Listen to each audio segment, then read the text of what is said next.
ജീവിതത്തിൽ ഒരിക്കലെങ്കിലും നമുക്ക് സംശയം വന്നിട്ടില്ലേ? ദൈവം ഉണ്ടോ, അവൻ എന്നെ കേൾക്കുകയാണോ എന്ന് നിങ്ങൾ ഒരിക്കലെങ്കിലും ചിന്തിച്ചിട്ടില്ലേ? വിശ്വാസവും സംശയവും തമ്മിലുള്ള യുദ്ധത്തിൽ നിന്നവനാണ് തോമാസ് ലീഹ.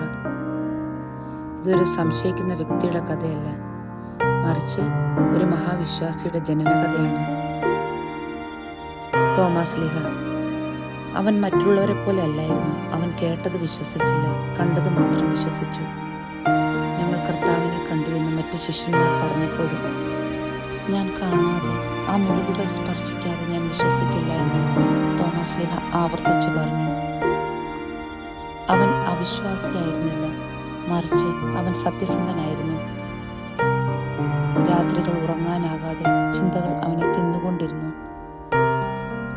സംശയം ഹൃദയത്തെ കത്തിക്കുന്ന തീയാണ്, പക്ഷെ അത് സത്യത്തിലേക്ക് നയിക്കാനും കഴിയും. വാതിലുകൾ അടഞ്ഞിരുന്നു, ഭയം നിറഞ്ഞൊരു മുറി. അപ്പോൾ ഈശോ അവർക്ക് മുന്നിൽ പ്രത്യക്ഷപ്പെട്ടു.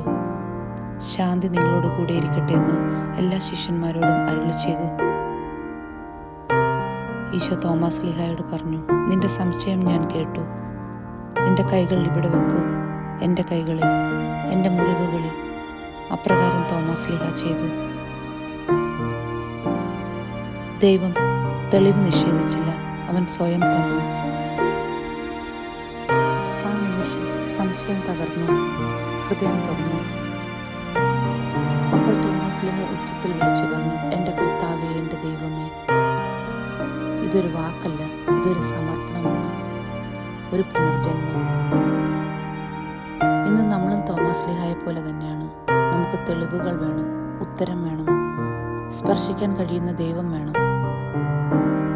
പക്ഷെ അവൻ ഇന്നും നമ്മളോട് പറയുന്നു, നിങ്ങൾ വിശ്വസിക്കൂ. കാണാതെ വിശ്വസിക്കുന്നവരാണ് യഥാർത്ഥത്തിൽ ഭാഗ്യവാന്മാർ. പ്രിയ സഹോദരങ്ങളെ, നമുക്ക് ചിന്തിക്കാം, സംശയം നമ്മെ സത്യത്തിലേക്ക് നയിക്കുമോ?